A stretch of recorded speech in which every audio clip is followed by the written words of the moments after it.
신약 성경 마가복음 5장 1절에서 20절 말씀입니다. 마가복음 5장 1절에서 20절.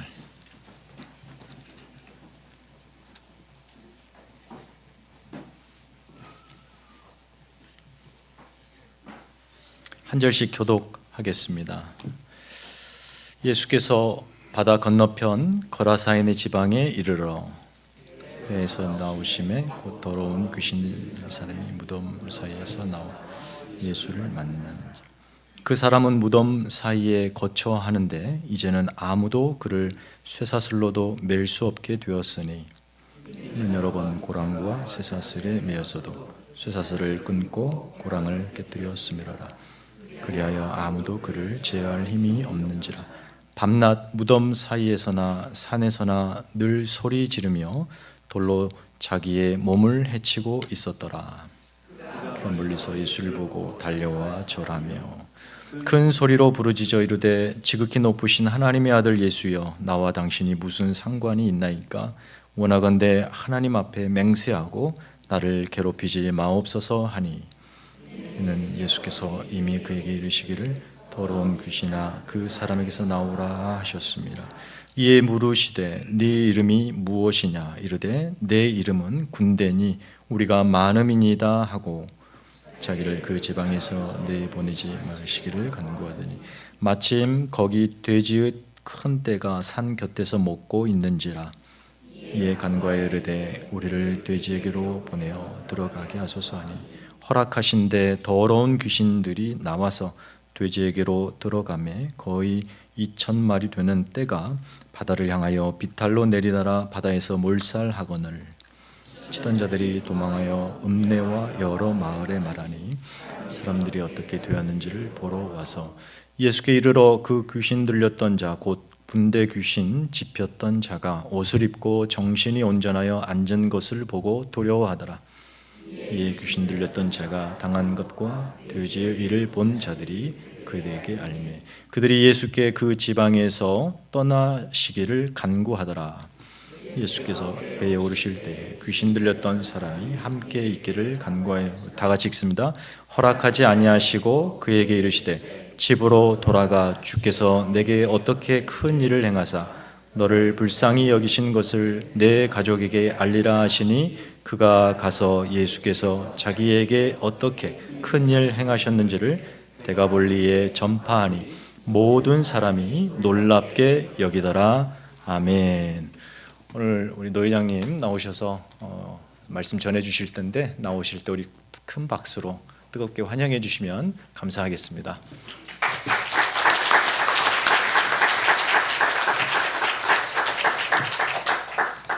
할렐루야. 이렇게 여러분들 만나게 되어서 정말로 반갑고 또 감사하게 생각을 합니다.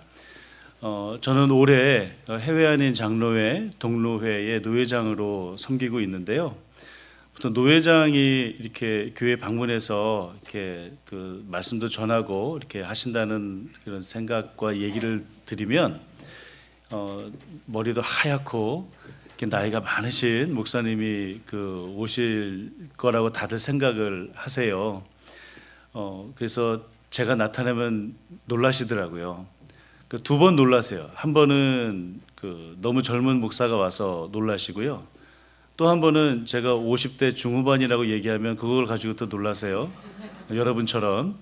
예. 그런데 요즘에 저희 노회 같은 경우는 노회의 일 사무라고 하는 것이 굉장히 행정적인 일들이 많고 노회를 섬기는 일이기 때문에 이렇게 젊은 목사, 50대 중반 목사들도 이렇게 노회를 섬기고 이렇게 있습니다.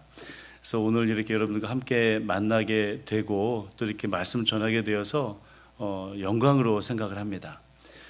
저희 노회 안에는 약 40개 정도에 되는 교회가 있어요. 원래는 캐나다 동로회, 캐나다 선호회, 그래서 밴쿠버에서부터 이쪽 헬리팩스까지, 그러니까 코스트 투 코스트 같이 원래 하나의 노회였는데 교회 숫자가 많아지다 보니까 밴쿠버를 중심으로 한 캐나다 선호회, 그리고 토론토 헬리팩스까지 해서 캐나다 동로회 해가지고 지금은 캐나다 동로의 산하 교회 가운데 40개 정도에 되는 교회가 함께 이렇게 그 신앙생활을 하고 있습니다. 헬리팩스 교회가 벌써 개척되고 얼마 전 작년에 30주년이라고 하는 아주 뜻깊은 한 해를 여러분들 보내셨죠. 그러니까 저희 노회 안에서도 30년 된 교회가 이렇게 많지 않습니다. 근데 헬리팩스의 이런 전통과 또 아름다운 우리 성도들과 함께 있는 교회가 서 있다라고 하는 것이 저희 노회적으로도 굉장히 큰 의미가 있고, 또 이런 헬리팩스 교회에 와서 함께 예배를 드리고 찬양을 하고 같이 말씀을 나눈다라고 하는 것이 정말 얼마나 감사한 일인지 모릅니다. 그래서 우리 노회의 모든 교회들을 대신해서 여러분들을 격려하고 싶고 또 사랑한다라는 말씀을 드리고 싶습니다. 여러분들 정말로 만나서 반갑고 함께 그리스도의 제자로 살아가시겠다 다짐하시는 여러분들의 결연한 눈빛을 보니까 이런 고백이 절로 나옵니다. 우리 성도 여러분 사랑합니다. 반갑습니다. 네.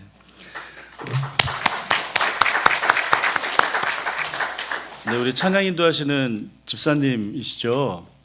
네, 이렇게 또 이렇게 박수도 유도해 주시고 이렇게 그 믿음, 소망, 사랑 중에 제일은 센스라고 이렇게 굉장히 이렇게 오늘 또 찬양도 저희가 이제 순례길 교회라는 이름으로 저희가 그 교회를 개척한 지 이제 3년 되었어요. 근데 저희가 순례길 교회 개척하고 맨날 그 예배 마치고 불렀던 찬양이 내가 매일 기쁘게 순례의 길 행함은, 이런 찬양 계속 불렀는데 오늘 이 찬양의 선곡이 그 강사 목사의 그걸 맞춰서 하신 거죠? 성령님의 은혜로 역시 믿음, 소망, 사랑 중에 그 중에 제일은 센스라고 너무나도 감사드립니다. 사실 저는 지난 10월 달에 맥켄지 선교사 그 기념관 우리 개관을 했을 때 그때 왔었습니다. 그리고 다시 이렇게 여러분들 만나게 되어서 정말로 감사드리고 반갑습니다. 작년 사업 이후에 이 기념관을 운영하기 위해서 이렇게 몇몇 그 성도들이 모여서 스터디도 하시고, 스터디만 하신 게 아니라 서로가 그 감독관이 되셔서 시험도 보셨대요. 예. 그리고 얼마나 잘 외웠는지 또 서로 또 이렇게 테스트도 하시고 또 대본을 만드셨어요. 제가 오늘 대본을 받았는데 대박. 이걸 앞뒤로 되는 대본을 구석구석마다 하나도 빼놓지 않고 공부하시면서 대본 정하시고, 이 정도면은요, 처음에는 제가 그냥 그 기념관 가이드 정도 하시겠다라고 생각을 했는데 이거는 가이드 수준이 아닌 것 같아요. 예, 큐레이터 역할을 하시는 거죠. 사진 하나를 자세하게 이렇게 하시면서 준비를 하셨다는 소식을 듣고 와, 정말 열정이 대단하시구나 라고 생각이 들었어요. 그 열정에 보답하고자 우리 순례길 교회도요 8월 초에 18명의 성도들과 함께 노바스코샤 순례길을 준비하고 있습니다. 예, 그때 다시 한번 또 이렇게 와서 더 기쁜 마음으로 또 이렇게 봤으면 좋겠는데요. 아마 이 준비하신 분들은 아실 거예요. 준비하시면서 지루하시거나 아니면 준비를 하시면서 막 너무 어렵다거나 그런 마음 안 드셨을 거예요. 예, 제가 장담하건대 이거 준비하신 분들, 같이 기념관에 오셔서 한 글자 한 글자 읽으신 모든 분들은요 아마도 마음 가운데 아주 뜨거운 게 올라오는 걸 아마 느끼셨을 거예요. 왜냐하면 이 헬리팩스라고 하는 곳이 한국 선교의 고향이기 때문에 그래요. 그냥 캐나다에 이민 와서 우리가 예배 드리고 캐나다에 이민 와서 교회를 개척해서 이렇게 함께 성도들 예배 드리는 것도 사실 의미가 있죠. 예, 교회를 개척하고 함께 성도들과 함께 교회에 만나서 이렇게 예배 드리는 것 자체는 의미 있어요. 그런데 그 복음을 전하기 위한 최초의 선교사님들의 고향에 와서 그들이 복음을 전했던 그 땅의 후손들이 와서 여기서 교회를 이루고 예배를 드리고 함께 말씀을 보고 전도하고 복음을 전하는 그런 일들을 만약에 맥키즈 선교사님이나 푸트 선교사님이나 그리어슨 선교사님이나 우리 맥레 선교사님이 천국에서 보신다면 얼마나 감사하고 얼마나 감개무량하셨을까. 여러분들이 그 일을 이 헬리팩스 땅에서 하신다는 것 자체가 굉장한 의미가 있는 것이고요. 우리가 오늘 불렀던 찬양 하나하나가 얼마나 하나님의 나라에 크게 울려 퍼질지 생각을 하면 정말로 감동이 밀려오죠. 이 선교사님들에 대한 공부를 하는 것이요, 단순히 그냥 문자에 있는 그런 공부를 하는 것이 아니라 우리가 읽으면 아는 그런 지명이 나오고 이러한 것들이 살아 움직이는 그런 역사가 살아 움직이는 그런 신앙생활을 한다는 것, 그런 교회에서 여러분들이 함께 하나님의 백성으로 살아간다는 것, 이건 정말 그 자체로도 감동이죠. 그래서 너무나도 감사드리고 그 열정과 그 기도와 그 하나 되는 그런 마음으로 해주신 우리 장로님들, 우리 성도님들 정말로 진심으로 감사드립니다. 이 정도면 센스가 한 번 더 나와야 되는데. 감사합니다. 그리고 이렇게까지 인도하신 하나님께 다시 한번 영광의 박수 올려드렸으면 좋겠습니다. 감사합니다. 오늘 말씀은 우리가 너무나도 잘 아는 이야기, 거라사 광인의 이야기입니다. 거라사는요, 데가볼리라고 하는 지역 안에 들어가 있는 조그만 마을이었습니다. 예수님의 한마디에 잠잠해진 바다를 건너서 도착한 곳이 바로 거라사인이 사는 지역이다라고 성경을 이야기하고 있어요. 지도를 하나 보여드리도록 하겠습니다. 이 지도에 보시면은요, 그 가운데 상단부에 별표가 있고 이렇게 화살표가 있는 데가 보이시죠? 거기가 거라사예요. 그리고 이 거라사라고 하는 곳 바로 옆에는 연한색 하늘색으로 이렇게 하트 반 모양으로 되어 있는 거기가 바로 갈릴리 바다죠. 그리고 갈릴리 바다 옆으로 진한 하늘색으로 넓게 포진되어 있는 저 땅이 바로 데가볼리라고 하는 지역이에요.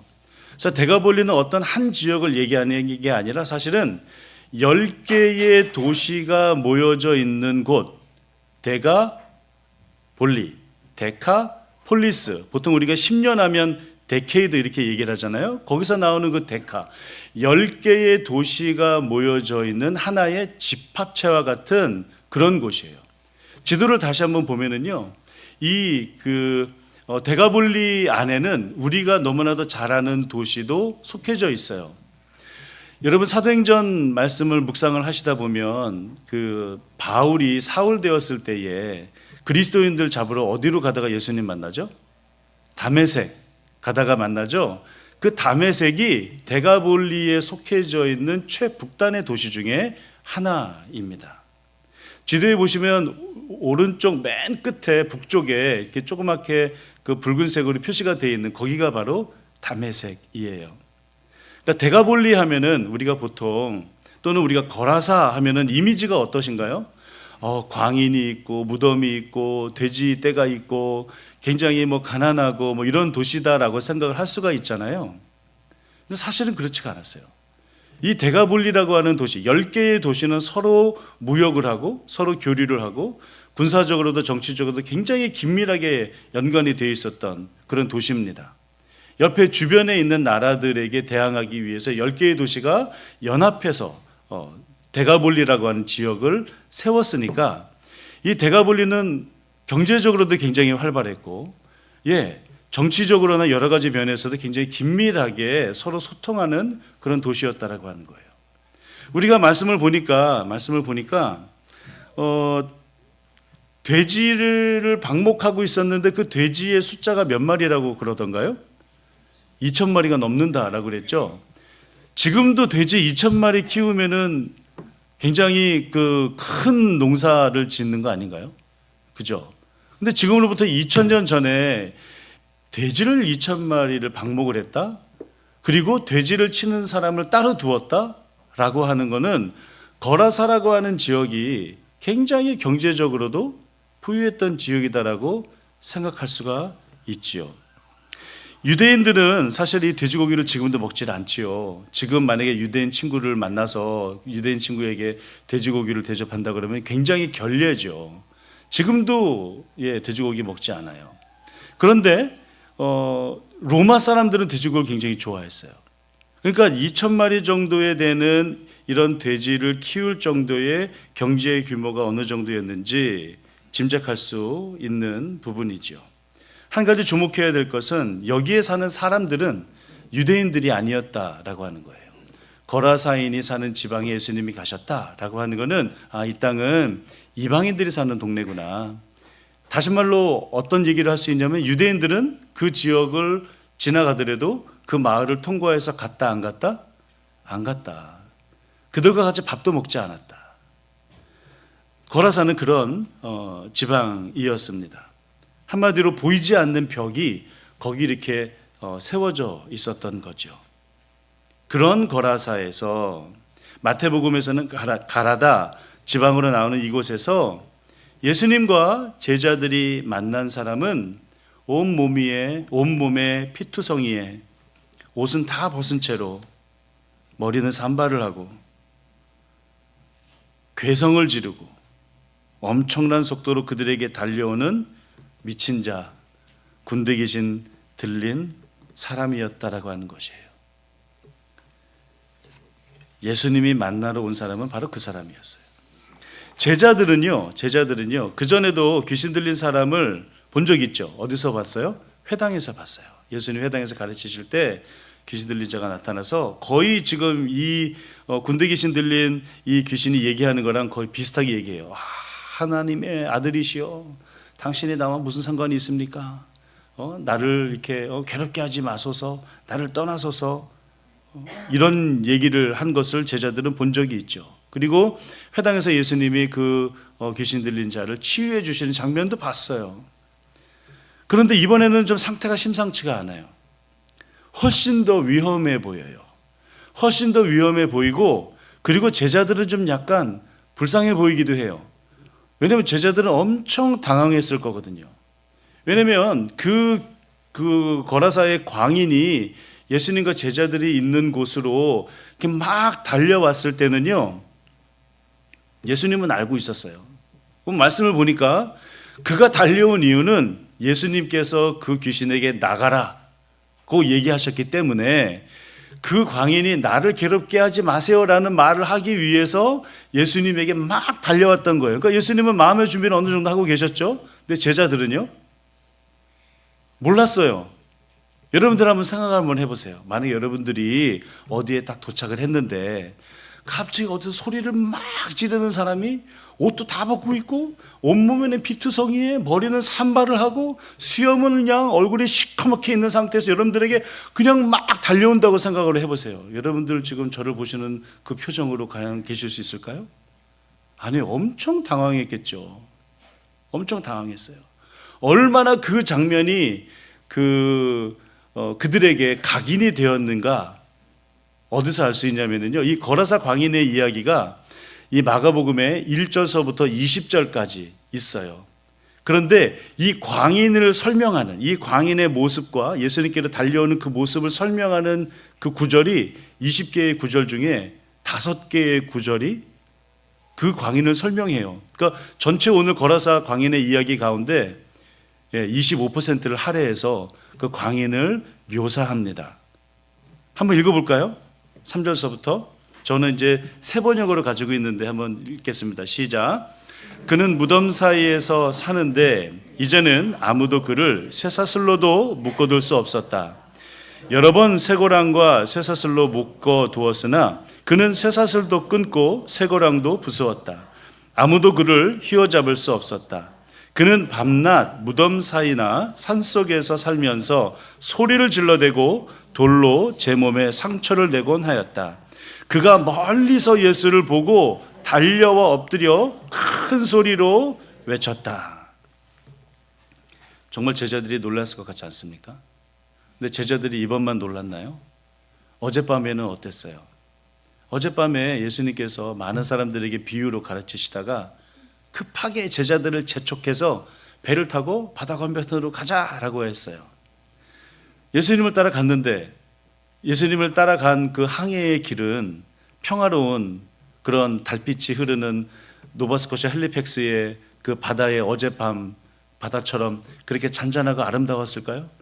어젯밤에 우리 그 이 권사님과 각 집사님 댁에서 어제 잤는데요. 그 앞에 그 헬리팩스 바다의 그 빛은 그 달빛은 와 정말 아름다운 밤이었습니다. 그런데 그런 아름다운 밤이 제자들에게 허락이 되었나요? 아니요. 밤새도록 바람 불고요. 심지어는 배 안으로 넘쳐오는 물 때문에 배가 거의 잠길 지경이었어요. 이 마가복음 4장, 5장, 6장에는요 공통되게 등장하는 단어가 있는데 그게 뭐냐면 두려웠더라예요. 두려웠더라. 놀랐다. 두려웠다가 계속 반복이 됩니다. 예수님의 제자들이 예수님을 따라서 항해를 하고 왔는데 그들을 기다리고 있었던 건 그들이 놀라 자빠질 만한 큰 바람과 파도와 잠겨지는 배였어요. 그리고 오늘 거라사에 왔는데 역시 도착하자마자 밤새도록 쉬지 않고 노를 졌을 거 아니에요? 밤새도록 물 퍼날랐을 거 아니에요? 그리고 기진맥진해서 도착을 했는데 저 멀리서 산발을 한 어떤 미친 자가 막 큰 소리를 내면서 뛰어오는 거예요.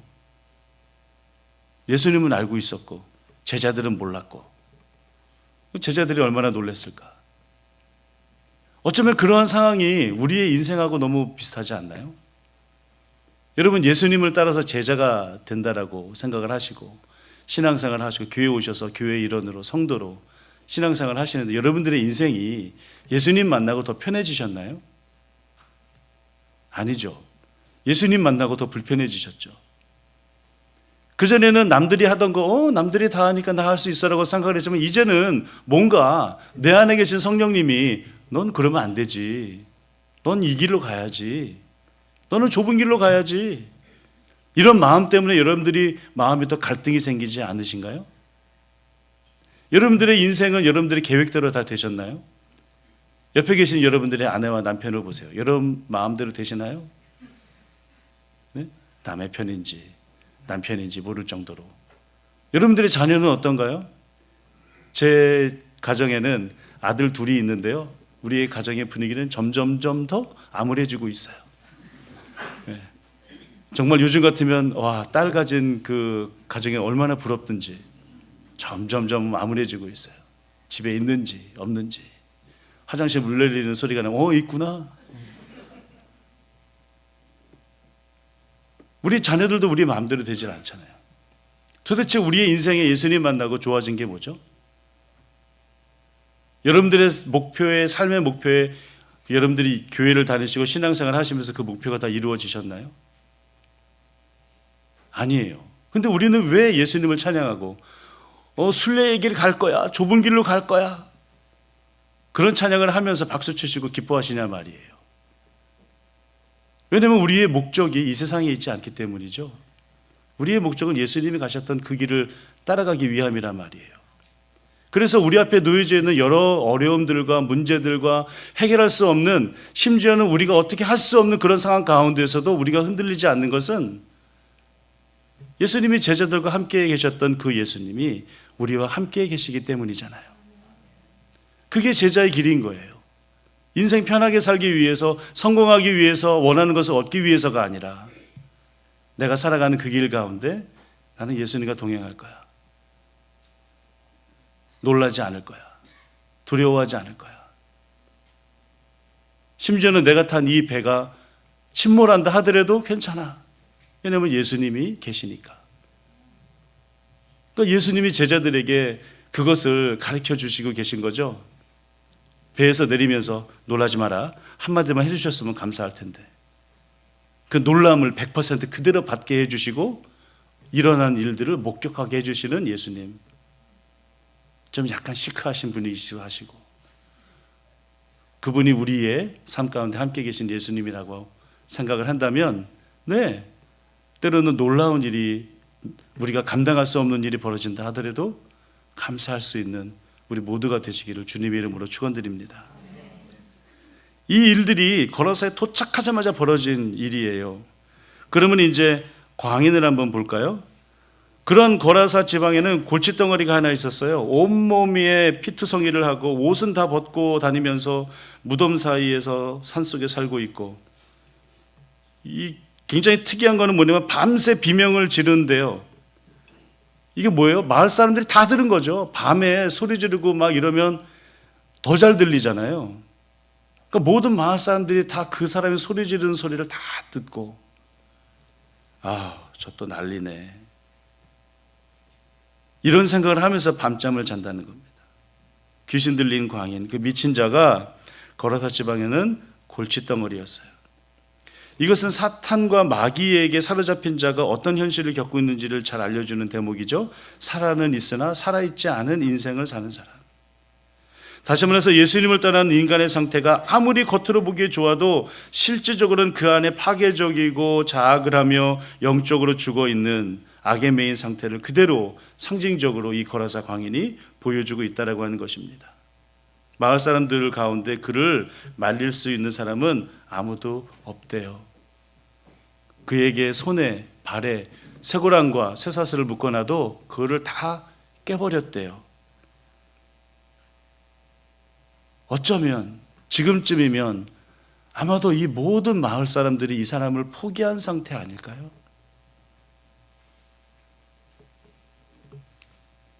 그런 그에게 예수님이 찾아오십니다. 그가 이방인이었다는 것, 악한 귀신이 들린 자라는 것, 무덤 사이에서 나온 부정한 자라는 것, 어쩌면 보통 유대인이라면 그런 자리나 그런 사람 근처에는 아예 가질 않겠으나, 그러나 예수님은 그러한 전통을 개의치 아니하시고 그 벽을 넘으셔서 그를 찾아오셨습니다.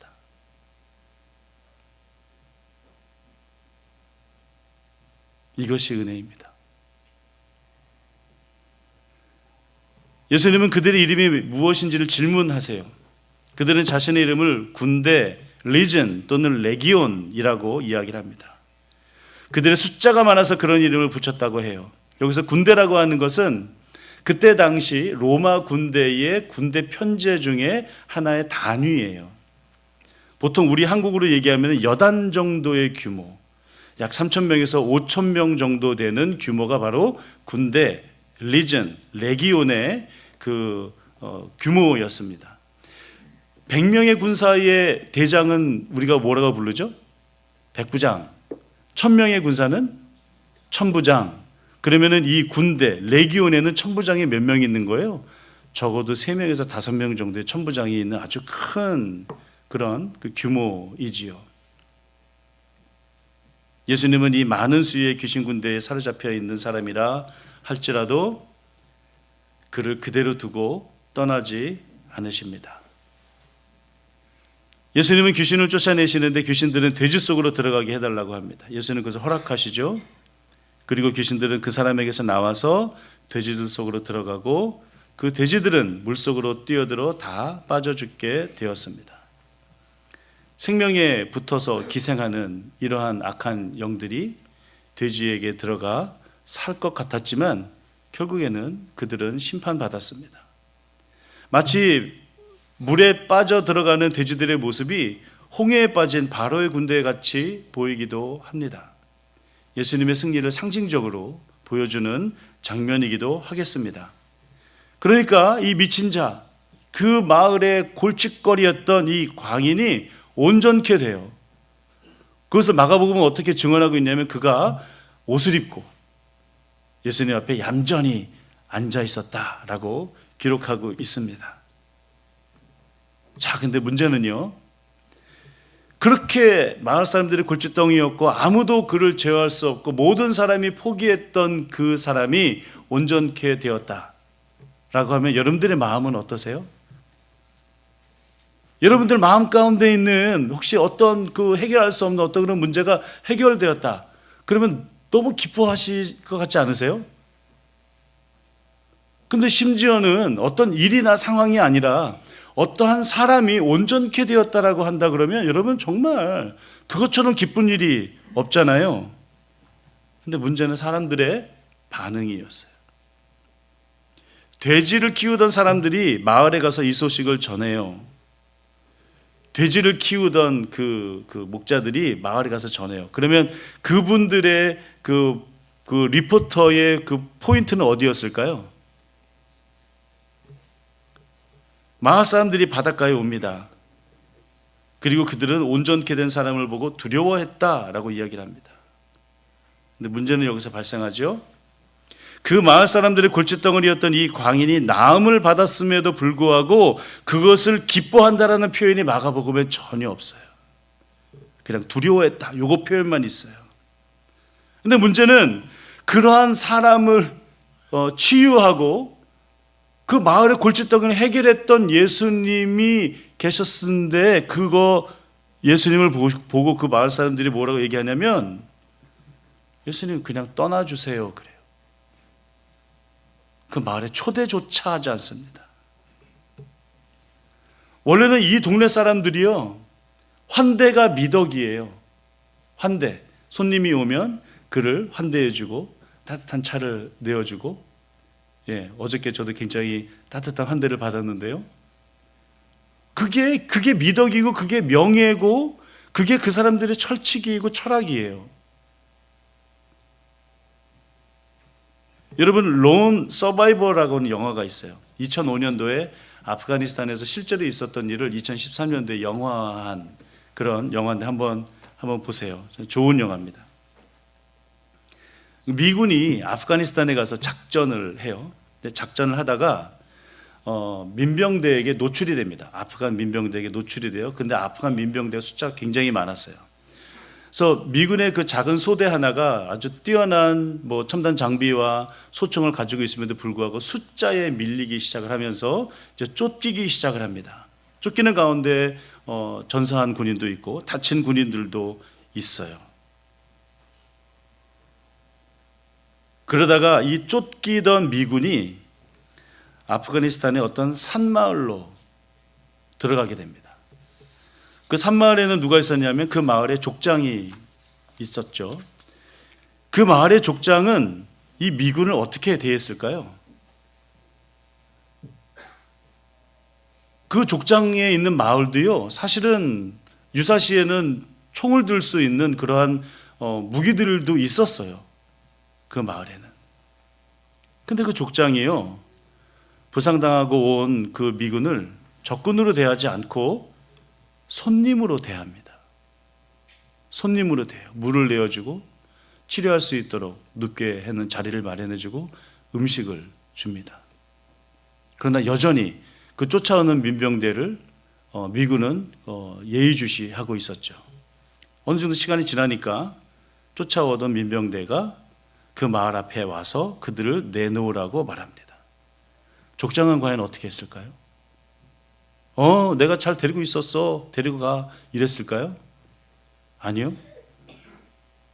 오히려 총을 드는데 누구를 향해 총을 드냐면 아프간 민병대를 향하여 총을 들고 그들의 공격을 막아내기 시작합니다. 그 와중에 족장의 가족이 죽기도 해요. 하지만 그것은 단순한 죽음이 아니라 명예로운 죽음이라고 여겨요.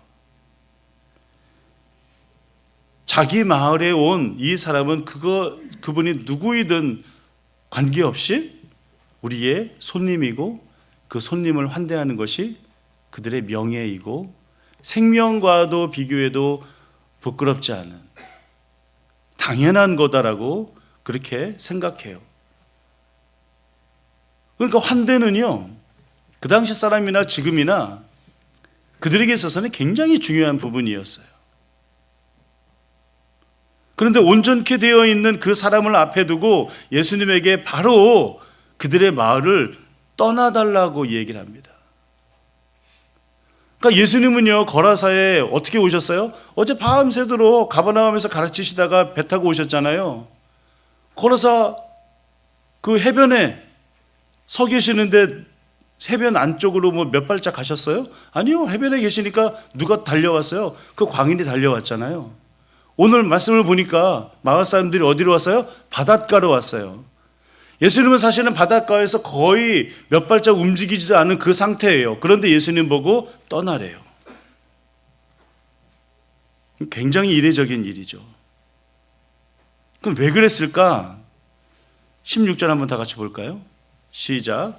처음부터 이 일을 본 사람들은 귀신 들렸던 사람에게 일어난 일과 돼지떼에게 일어난 일을 그들에게 이야기하였다.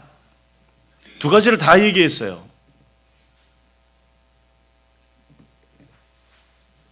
그들은 온전케 된 사람보다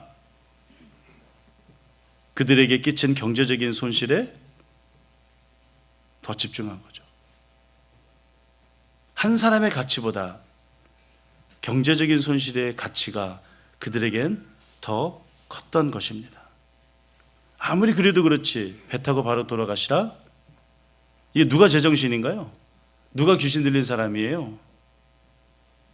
떠나달라고 한 사람과 이 광인이 했던 얘기가 너무나도 재밌게 비슷해요.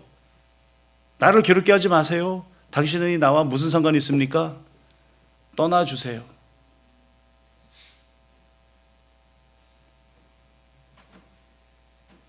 알고 봤더니 거라사에 있던 모든 사람들, 그 마을 사람들, 심지어는 그 돼지의 주인들, 겉으로 보기엔 정상적인 것처럼 보였으나 귀신에 단단히 사로잡혀 있는 것을 보게 되는 것이죠. 예수님은 치유하시고 기쁜 일로 오셨는데 그들은 거부합니다. 그럼 여기서 질문 하나 드려야 돼요. 예수님은 거기 왜 가신 거예요? 밤새 폭풍우를 고생하시다가 잠잠케 하시고 분명히 거라사에 가셨을 때는 새벽녘이었을 텐데 마을에 들어가시지도 못하고 마가복음에 보면은요 가버나움에서 배를 타고 올 때 예수님을 태웠던 배만 출발한 게 아니에요. 몇 개의 배가 더 있었어요.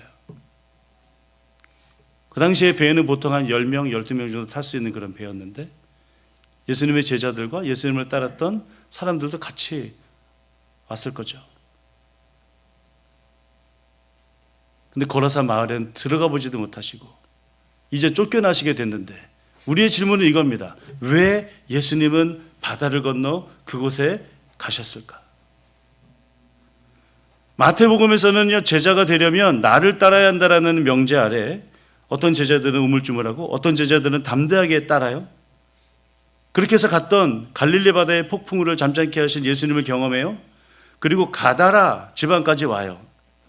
그리고 그곳에서 역시 예수님을 거부하는 것을 보면서 우리는 이런 질문을 할 수 있어요. 우리의 인생과 우리의 삶의 자리가 원래 그런 자리예요. 근데 그런 자리에 여러분들 담대하게 예수님을 따라가시겠습니까? 어떻게 보면 예수님의 제자들에게 좀 더 포커스가 맞춰져 있는 말씀이라고 본다면 마가복음에서는요 그 청년에게도 관심을 보여요. 온전케 된 그 사람은 예수님을 따라가겠다고 간청해요. 그런데 예수님은요 그에게 따라오지 말라라고 얘기를 하세요. 아니다. 그가 따라올 것을 허락하지 아니하시고 그 대신 그에게 사명을 주세요. 너의 친족으로 가라. 너의 마을로 가라. 너의 커뮤니티로 가라. 가서 네가 어떻게 구원을 받았는지 하나님께서 너를 얼마나 불쌍히 여기셨는지를 가서 얘기해라.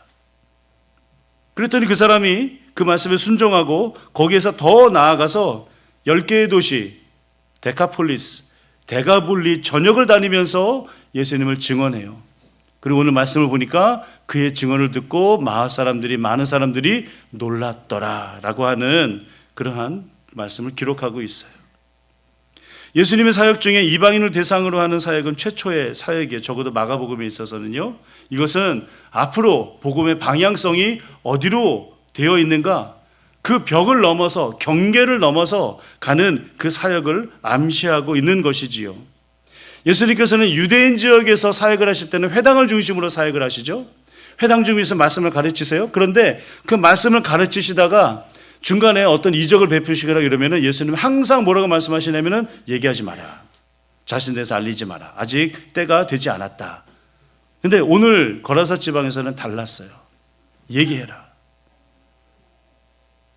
이방 지역에서 자신에 대해서, 하나님의 은혜에 대해서 얼마나 하나님이 그들을 불쌍히 여기셨는지를 적극적으로 전하라고 하세요.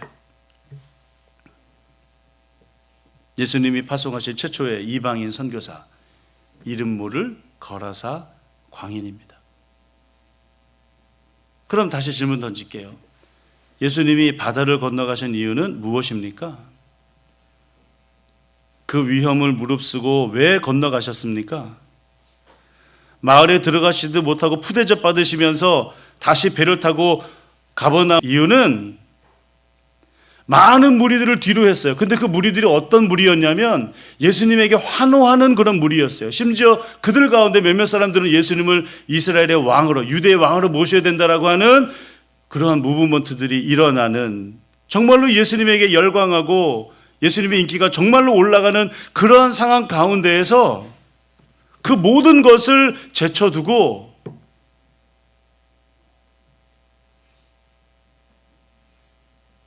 왜 거라사로 가셨을까?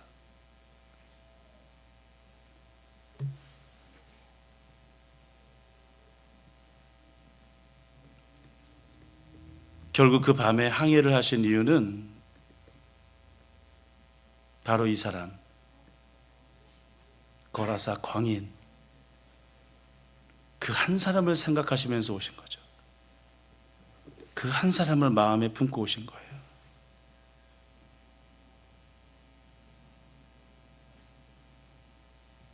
이처럼 예수님은 하늘 보좌를 다 제쳐두시고, 우리가 오늘 찬양팀 찬양했던 것처럼 하나님의 보좌에 찬양하는 그 영광, 그거를 버리시고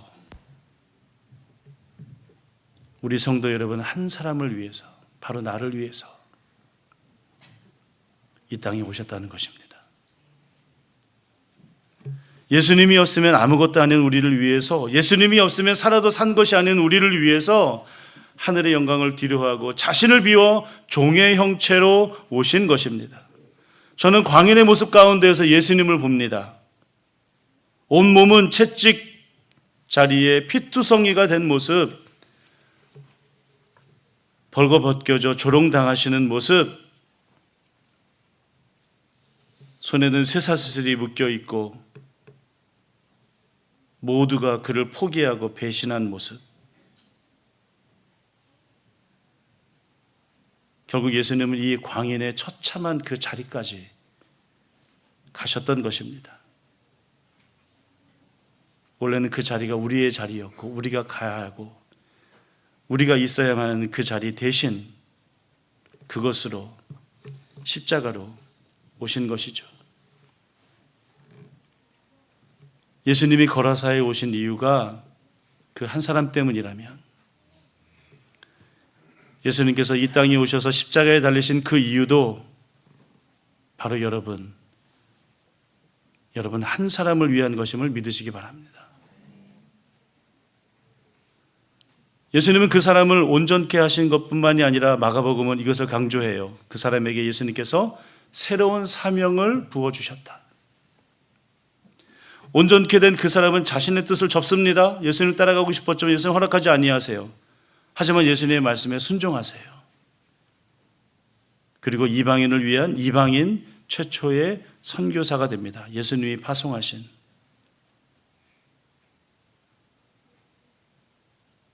그러면 대가볼리 전역을 다니면서 복음을 전했던 그 사람은 예수님과 함께한 겁니까? 아니면 함께하지 않은 겁니까? 함께한 거죠.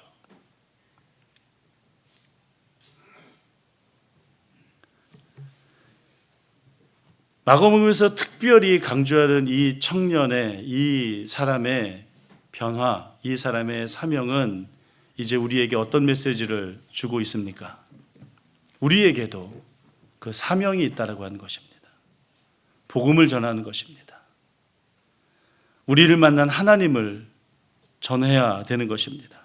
하나님이 얼마나 우리를 불쌍히 여겨주셨는지를 전하는 것입니다. 여러분 매일 성경으로 말씀 묵상하시죠? 말씀 묵상하실 때 여러분 오늘은 몇 페이지네? 오케이. 15분 말씀 묵상 딱 하고, 자, 하나님 제가 15분 드렸으니까 이 나머지 인생은 It's my day, it's my time, don't touch me, 이렇게 생각을 하시나요? 말씀 묵상하고 그 다음에 숙제한 것처럼, 만약에 이거 안 하면 또 숙제 안 했어, 이런 마음에 또 죄책감도 그렇게 하시나요? 아니잖아요, 그죠? 아침에 읽으셨던 그 말씀이 하루 종일 여러분들을 찌르고 어루만지고 위로하고 그렇게 여러분들을 격려하고 여러분들과 함께 하루 종일 그 말씀이 여러분들과 함께 싸우지 않으신가요? 그러면서 하나님께서 나에게 어떤 은혜를 주시고 어떤 방향으로 인도하시는지를 여러분 그 말씀 가운데서 찾고 계시잖아요. 그거를 전하는 거예요. 말씀이 우리를 어떻게 변화시켰는지, 말씀이 우리를 어떻게 움직이셨는지. 내가 생각은 이런 생각이었는데 말씀이 이런 생각으로 인도하셔서 그 말씀에 순종했더니 하나님께서 나에게 놀라운 은혜를 주셨다고 하는 것.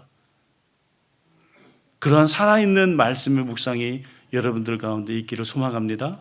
그리고 그 말씀의 나눔과 말씀이 여러분들을 세우시는 그것이 여러분들의 주변에 있는 아직 믿지 않는 그리스도가 필요한 그들에게 놀라운 간증과 복음의 증거가 될 줄로 믿습니다.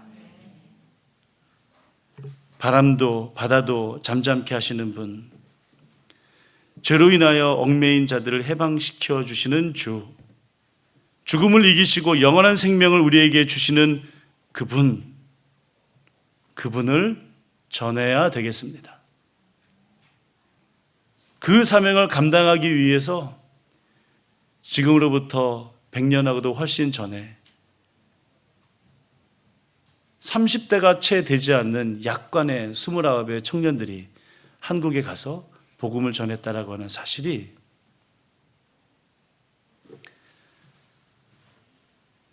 그 역사적이면서 살아있는 그 사실이 우리를 도전하고 있습니다.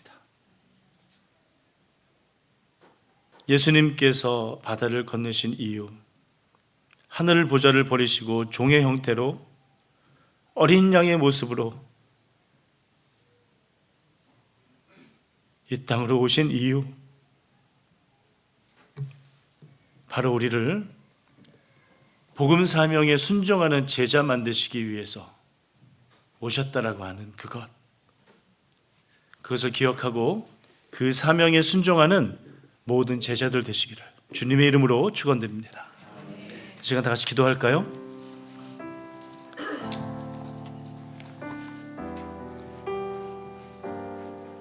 하나님께서 우리에게 오셨습니다. 예상하지 못하고 전혀 기대할 수 없는 그 상황 가운데에서 우리를 찾아오셨습니다. 폭풍우를 지나 그 모든 영광의 자리를 뒤로 한 채 우리에게 오셨습니다. 우리를 만나 주셨고 예수님이 없으면 아무것도 아닌 우리에게 예수님 그분 자체를 주셨습니다. 그것에 감사합시다.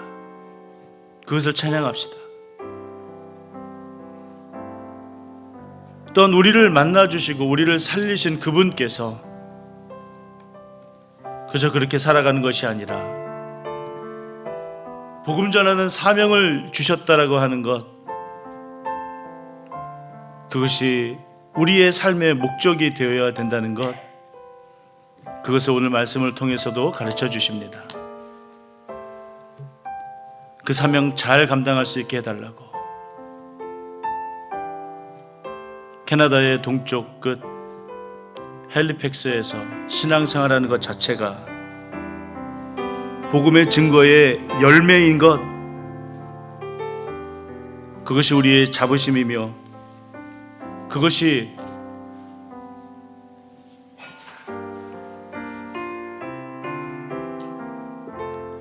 우리의 신앙의 원동력임을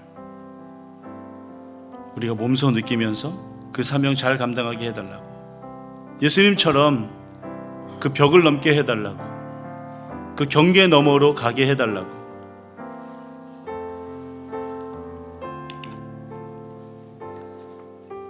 또한 그러한 교회로 나아가는 우리 헬리팩스 교회로 인하여서도 감사합시다. 이 시간 하나님께 기도하며 나가겠습니다. 다 같이 기도합시다. 아버지 하나님 역사하시고 인도하시옵시다.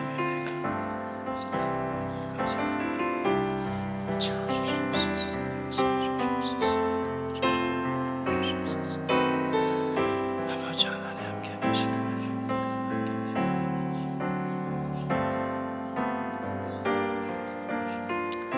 아버지 도와주시옵소서.